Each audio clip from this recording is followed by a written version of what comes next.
దేవుని నామానికి మహిమ కలుగును గాక. ఉదయకాల సమయంలో మరొక మిషనరీ గురించి ధ్యానించుకొని దేవుని నామాన్ని మహిమపరుచుకుందాం. ఆ యొక్క మిషనరీ యొక్క పేరు లార్స్ ఓల్సెన్ స్క్రిఫ్ట్రోచ్.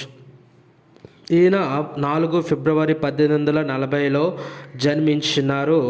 భారతదేశంలో నార్వేజియన్ లూథరన్ మిషనరీ మరియు భాషా పరిశోధకుడిగా ఆయన మన భారతదేశానికి వచ్చినారు. ఈ యొక్క స్క్రిఫ్ట్రోచ్ నార్వేలోని అప్లాండ్ కౌంటీలోని లిల్లెహమ్మర్కు ఉత్తరాన ఉన్న ఫాబెర్గ్ మున్సిపాలిటీ నుండి వచ్చాడు. యువకుడిగా అతను 3 సంవత్సరాలు జైలు శిక్ష అనుభవించినాడు మరియు అతని జైలు శిక్ష సమయంలో బైబిల్ చదవడం మరియు భాషల అధ్యయనం చేయడం ప్రారంభించాడు. విడుదలైన తర్వాత అతను బెర్లిన్లోని జోహన్నెస్ ఎవాంజలిస్ట్ గోస్నర్ మిషనరీ పాఠశాలలో చదువుకున్నాడు. అక్కడ అతను తన మిషన్ కోసం సిద్ధమయ్యాడు. 1863లో అతను భారతదేశానికి బయలుదేరాడు. హన్స్ పీటర్ బొరెసెస్లతో కలిసి అతను నార్వేజియన్ శాంటల్ మిషన్ డెన్ నోక్స్ శాంటల్ జోన్ 2001 నుండి నార్మీ జోన్లో భాగంగా స్థాపకుడిగా పరిగణించబడింది. ఈ యొక్క స్క్రిఫ్ట్రోచ్ హిందీ, బెంగాలీ మరియు సంస్కృత భాషలు నేర్చుకున్నాడు.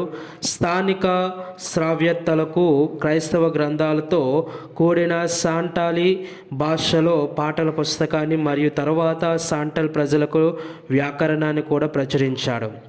1881-83లో అతను మిషన్కు మద్దతు పొందడానికి డెన్మార్క్ మరియు నార్వేకు ప్రయాణించాడు.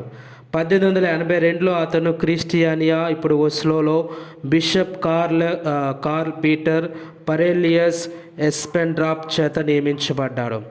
ఈ యొక్క స్క్రిఫ్ట్రోచ్ 1910లో భారతదేశంలోని జార్ఖండ్లోని బెనాగారియా గ్రామంలో మరణించాడు. ఆయన తర్వాత మిషనరీ, భాషావేత్త మరియు జానపద రచయిత పాల్ ఓలాఫ్ బోర్డింగ్ మిషన్లో ఉన్నారు.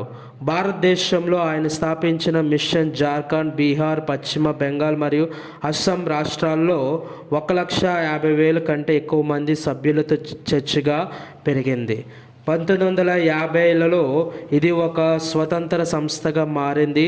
The Northern Evangelical Lutheran Church NLCగా అది రూపొందం పొందింది. ఈ విధంగా ఆయన మన భారతదేశంలో నార్త్ ఇండియాలో ఎంతగానో విశేషమైన కృషి, సేవ, పరిచర్య ఆయన చేస్తున్నాడు. ఆమేన్.